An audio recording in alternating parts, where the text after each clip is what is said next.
కళమారుతున్న జీవితం కలతలోకి జారెనా కలలు గన్న కనులకు నీటి చెమ్మ తగిలెనా వెలుతురైన ప్రతిదినం చూపుతోంద వేదన అందమైన బతుకున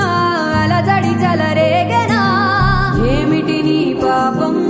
ఏమిటి నీ నేరం చీకటి ముసిరిందే చిటికల్లో